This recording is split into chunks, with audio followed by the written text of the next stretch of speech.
And welcome back, everybody. We're going to talk about something today that seems so obvious, but until you really sit with it and realize what it is, in that maybe it's lacking in your life, I'm not talking about love here. Although, if you have love in the right kind, you could have this thing, I would assume. Hmm.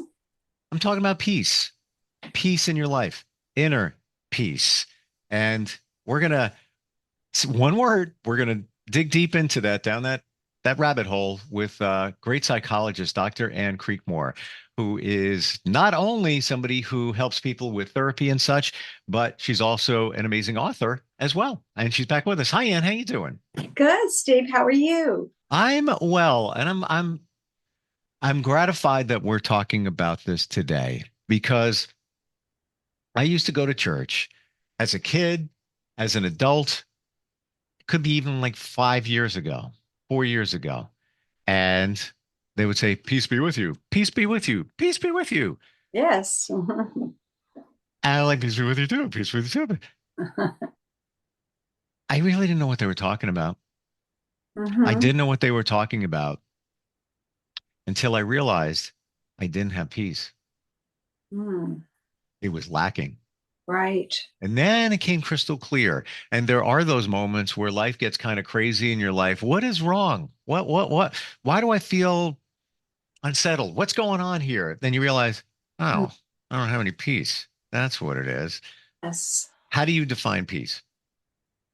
Well, how would you say you don't know what it is, but how have you defined it before, Um, that inner comfortableness with yourself, where there's a quiet calm and everything's good. Everything can be crazy out here, but if you can get back to that spot of peace within yourself, then you're in a good place. right. I don't Right. know if that makes sense. It does make perfect sense. It's like, that you're okay, that, you're soothed. You have that sense of security, of trust that all will work out, that you're connected to good and the good is going to flow and you're smart and you're capable and you can handle it, and um, not like an external piece, like, just insisting on your environment around you being peaceful or having that external control, because life has changed and things are always happening, but we want to be always at that, still sacred place, if you will, inside where Yep. it's all okay and you feel that inner peace. You said a word that really resonated with me. And I believe I heard it clear. Soothe. I heard the word soothe. And then it just reminded me of a baby. And when a baby's all fussy and just things going on, and then how do you soothe the baby? Give it a pacifier, sucks its thumb, give it a bottle. But I would imagine in a baby's world, there's peace now. I'm good. We're good now. Yes, Came yes. from this, whatever made me cry, to this part of like, oh, all right, yeah, I'm good. We're good for the moment. We're good. Um, maybe it's, I don't want to say as simple, but as simple as soothing yourself and finding a way what works to make you soothe or comfortable. Because let's face it, we live in crazy worlds, relationships. I just got off the phone with my friend talking about our mutual friend and a relationship that he's in right now, and how it. We wonder if it really supports him. It's none of our business, but we're just looking at it as a friend. He's, he reaches out Right. and we talk. Sure. Um, again, the relationships are this, like, there can be craziness surrounding those as well. Um, do you remember not having peace, then having peace, and the difference? Yes, yes. Well, what are you thinking about? Can you want to share about that difference that you've experienced? You're such a therapist. And so are you, Steve. No, I'm not. Although I've been told back in the day that you should be a therapist. Yes. Um, I would have to imagine, uh, even when I thought things were good, something was somewhat missing in myself. You Hmm. know, face value, it was okay. It's fine. Um, but there was a missing component. And maybe there was a few, but I believe peace was one of them. But Hmm. then when things got kind of crazy, went through a divorce and things like that, um, then I realized there was no peace. And then I just, found things that I got to a point where I found me. And then in that came the peace. Hmm. And in that comes the knowing that you're able to put your finger on the piece and press the peace button for Hmm. yourself. Right. I found my pacifier. And it's not Right. one thing. Um, it's a boundary. I can't deal with this anymore. Or a situation or relationship. No, nope, not doing that. Not I'm putting a block up. Or it could be as simple as taking a walk, or it could be simple as I'm just sitting on the couch tonight doing nothing. This is great. Hmm. Things like that. Everybody's different, but that seems to work for me. And it's amazing how it's like this, because life is like this. And then sometimes Right. when it's like this, you need to even it out with a feeling of peacefulness. Um, but Absolutely. I believe, and I want your opinion here on it. Uh, Yes. Peace does have to come from within. It's Absolutely. you can't Correct. find and give me peace. Come on, I'm gonna throw it over here. Right. What do I do? What do I do? Yeah, no, you have to figure it out yourself. Exactly. Exactly. It's definitely from within. And you mentioned kind of like the baby being soothed. I mean, the first step, the first phase of development in for the developmental phases for our psychological development. The first one would be developing trust.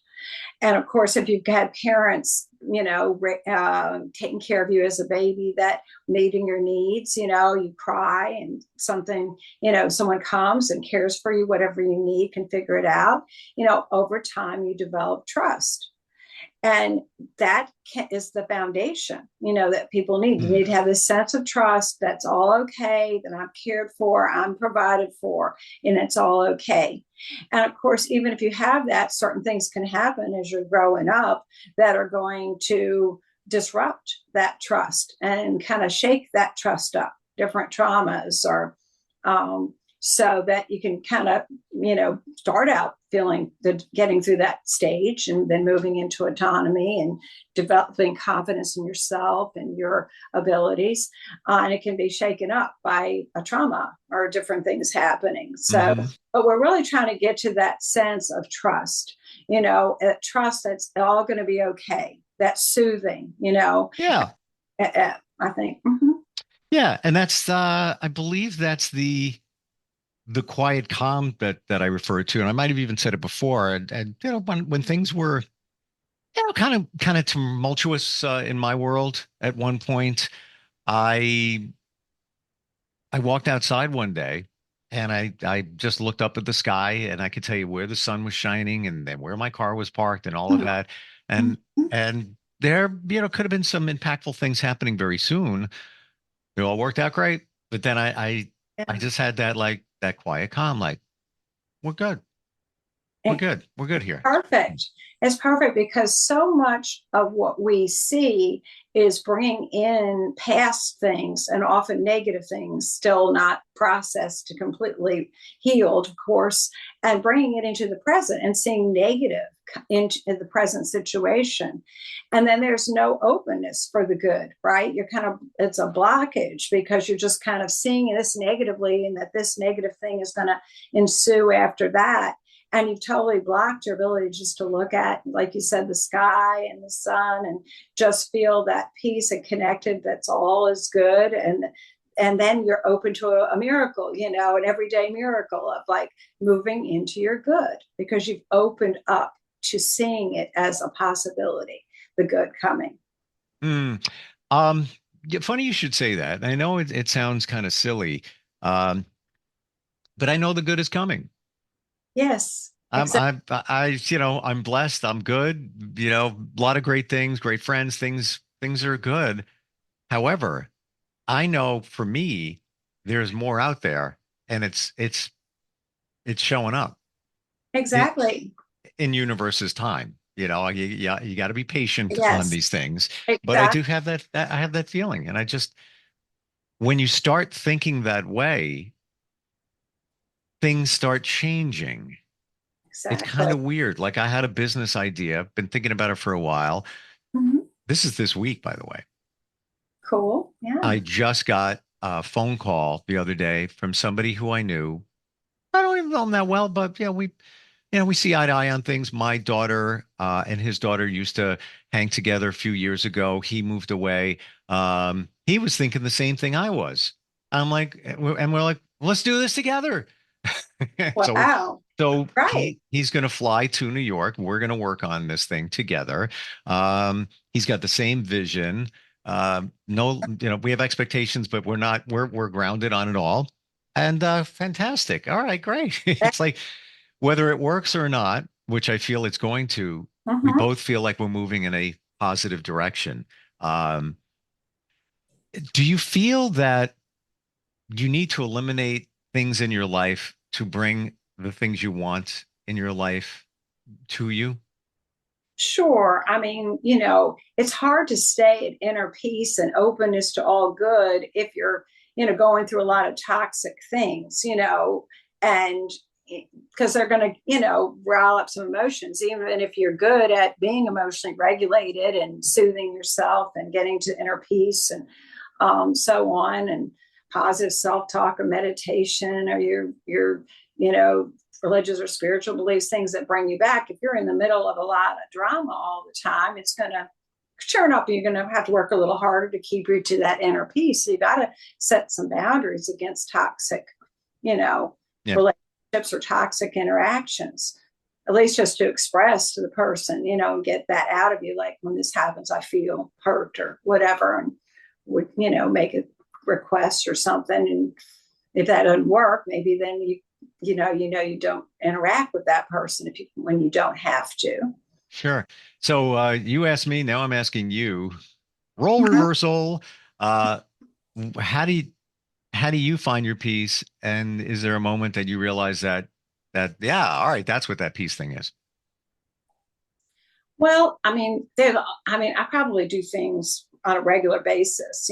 Like I'm big on being a whole fulfilled person, giving myself some time to take care of mind, body, spirit, and take care of myself and so on. And so that in itself keeps your life like, you're caring for yourself, you're soothing yourself, you're stimulating your mind, or you're getting to your sacred inner place of feeling inner peace, or, you're doing your exercises, raised your serotonin and your endorphins and gotten you're feeling good physically and so on. So you're not having a lot of stuff that's bothering you. So I would say just to kind of do that. And then, the positive self-talk. I mean, I really practice positive self-talk, because Hmm. I learned, of course, that's the primary, effective, one of the main most effective forms of therapy. And of course, if I'm going to teach it someone or help people, you learn it yourself and keep doing it. So pretty much I would, whenever Hmm. I have a negative thought, I know to catch that. It's like, would I say that to anybody else, even an enemy? No, I wouldn't say, oh yeah, you're going to be a loser, or that's just not going to work out, to somebody else. I would encourage them. So I'm pretty good at catching my negative thoughts and then converting them to the positive. Because Hmm. yeah, if you're in that negative place, you won't be open to see the good. And sometimes even things that way I look at it, and I've been taught to, is that things by appearance may look bad, but maybe they're there for a good reason. You can just look, it's kind of turn this lemon into lemonade, and just be open to like, well, maybe you're not supposed to go in that direction right now. And then, if you do that and you put out, hey, help me see this differently, and move into my good now, then all of a sudden something happens. And it would have been, if you'd gone and just done the other thing that you're disappointed you didn't do, you're in a better place. There was the opening there for the good. But if you kind of have if you hang on to negativity, it will block it. For example, Hmm. say with your friend, if you were hanging on to something else, like something bothering you, and then you just spent your whole time, for example, talking just about that on the phone. Maybe you never even get to the point where you realize you're both on the same page. You both want to do this project together. It just doesn't come up. Right. Just focusing on anything negative is just blocking your good, or not. You don't have the opening for the good to come in. I totally agree. And it's easy to gravitate to the negative. I get it. And I catch myself too sometimes. Yes, Like, you just have those negative thoughts up. Whoa, hold on just a minute. Even a negative thought about somebody, somebody cuts you off in traffic. You're like, "Rrr." It's like, right. not, it's, what's it doing? All it's Exactly. doing, it's like it's weighing you down. A chain is weighing you down. Exactly. There's nothing proactive or positive that comes from a negative. The only thing I can say is if it's a situation where a negative thought is protecting you, truly protecting you, all Yes. right, maybe, but isolated situation and case. Um, it almost sounded a moment ago, and that you were going down the manifestation road in terms of what you were saying. Absolutely. Absolutely. I mean, our words, our thoughts, in a sense, are prayers. I mean, and according to the religions, our words are the prayers that we are what we think, what we say, we're creating. Um, and it manifests. So yes, I do agree with that. Hmm. Can you tell me a little bit more about what you were saying as far as like what kind of things do you think that are important to hold on to, like the negative? Like you're saying, rarely. I mean, a lot of times it just gets in the way because if you're angry, for example, or upset, your IQ, the research has shown your IQ kind of goes down, like maybe 2 standard deviations, and so it's almost like you don't want to approach something without without all your faculties. You want to keep your IQ up. And so you want to get to a place of calm when you're doing something so that you'll Yep. be able to really think clearly. But what were you kind of, but I think you're getting to something that sounds important. So, Well, no, just hypothetically, let's say that somebody has done you wrong, and they truly did something not great, or they're not treating you the right way, right, and within that, you have a negative thought about the situation or about them. I would think that that negative, although, yeah, you shouldn't have the negative thought, but right, when it enters, it's trying to tell you that you need to reevaluate what you got going on here and protect yourself or maybe put up a boundary. It's like, whoa, wait a right. minute. That's the only way I would say that it works in your favor. But short of that, just having negative thoughts about things, life, people, yourself, all of that, it's not doing anything. It's not supporting you. It's just lowering your energetic vibration. And it's actually, I believe, and I have to keep believing in this and realizing it, it's blocking good stuff because positive vibration attracts the really good things in your life. And if you're riding on this negative stuff, it's not happening for you. Absolutely, absolutely. Because this is, even though we're talking about keeping ourselves calm and realizing that all is okay, and we can handle this. We're not talking about ignoring your feelings, right? We're not talking about, hey, if you feel anxious about something or hurt about something, that you shouldn't feel that feeling and then Right. maybe but you should go away from it and by yourself instead of immediately handle it because you're in a kind of a state of agitation. You're not thinking as clearly. You need to get calm and get back to a better state, but go within and say, well, what is this bothering me? Why is this bothering me? Is this bringing up a trigger, say, from the past? Is it reminding me of something that I need to heal? It can be a clue about that. Or Mm-hmm. is it something for me that really isn't working for me, that maybe I should speak my truth? I should share, oh, I'm feeling hurt when such and such happens, just to be able to let the other person know. And if they're caring about you, they'll make an adjustment. So it's not to ignore it. It's just not to be, feeling negative that that it won't change, that you can express. And just like with the the manifestation is really just, we were talking, just to segue back with hindsight a little bit real quick, is really cognitive behavioral therapy. Cognitive therapy being, change your thoughts and change your life. Because if you change your thoughts, if, your thoughts create your feelings. So if you go and look at something as negative, then you're going to start feeling distrustful or angry or upset. And then the way you're going to then behave in that situation is not going to be, so pro-social and loving. You may be having an attitude or just withdrawing, but whatever it is, whatever the situation is, the outcome is not going to be as good when you are thinking the negative thoughts that are going to create the negative feelings and then negative behaviors. And so that's kind of how that manifestation from a scientific viewpoint, cognitive behavioral therapy, how that transpires. So is that CBT? Correct. And then there's a thing called DBT, right? Correct. Mm-hmm. Sometimes it gets confusing. There's so many different modalities out there. Yes, yes. Mm-hmm. Cognitive behavioral therapy. Is that something that you practice? Absolutely. I think Okay. probably most therapists do. Mm-hmm. So is that essentially, if I just put it in basic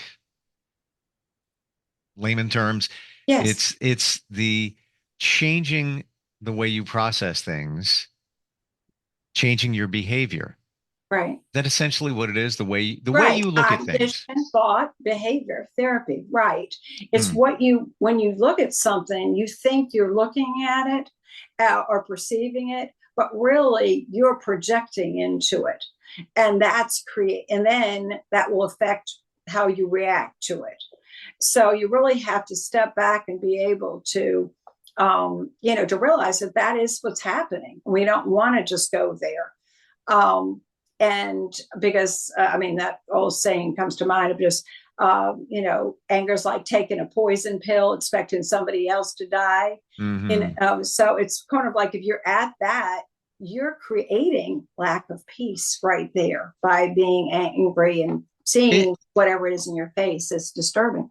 got about a minute left. Is it, if I gave you an analogy, tell me if I'm getting it right. So you're in a situation, a relationship, right? Mm-hmm.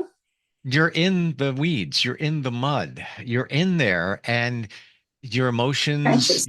you're trying to see for what it is, Mm-hmm. what this person really wants in terms of how they treat you. And if you can find a way to grab a branch, pull yourself out. So now you're standing at the edge of the mud, the quicksand, whatever, and Mm-hmm. then look at it. Is that where it comes clear? And it's like, oh, that's what's going on. That's how I'm reacting to it. Oh, now it's almost as, it's almost like an out of body experience for you to Mm-hmm. realize what it is, realizing it for what it is. Is that kind of what we're talking about with CBT? I think so, because for one, if you stop that negative thinking right there, that leaves you open to what's really going on, and the Right. possibility of the good. But if you just sit Yeah. there and focus on it, then it just continues. It's kind of like with the CBT. It's like you have a glass of muddy water, and you bring a pitcher of clear water, start pouring it It into gets that. clear. Yeah, all the mud flows, and then you've got Yeah. a clear, Yeah. you're coming from that clear, pure place in your Yeah. mind. And It's that's like, where you want to be before you relate to people, before you do things. like being in a forest fire where, and there's smoke everywhere and you can't really see. Right. But when the smoke dissipates, you see it for what it is. You can understand it, Exactly. process it. Wow. I Exactly. always wondered what CBT was. We learn with you. You have great books that can be found on your website.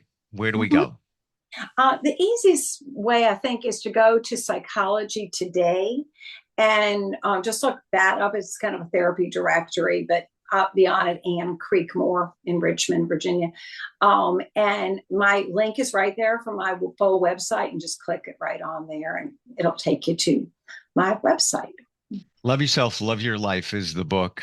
It's under your pen name, AP Filosa. And the book is an easy read, and you're such an easy person to talk to, and I appreciate that. Thanks for being here today, Ann. Oh, well, so are you. And thank you so much.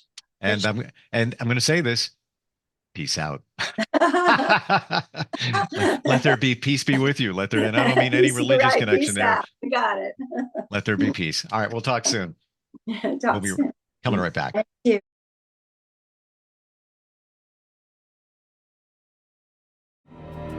For nearly 2,000 severely injured veterans, everyday life has become filled with barriers. Day-to-day simple tasks can become pretty daunting. I have to carry my chair up 2 flights of steps or have somebody do it for me. What scares me the most is just the falling. When I'm struggling with my house, I think, to have that one great barrier just knocked down, I mean, it's crucial. Home for Our Troops is a wonderful nonprofit that builds a mortgage-free, fully adaptive, handicap-accessible house. And there's no catch. It'll be our very first home that we've ever owned. This is a game changer. This is where your life begins again. We need you to join us in completing this important mission. Please visit hfotusa.org and help build homes and rebuild lives. Because of you, everything's going to be okay.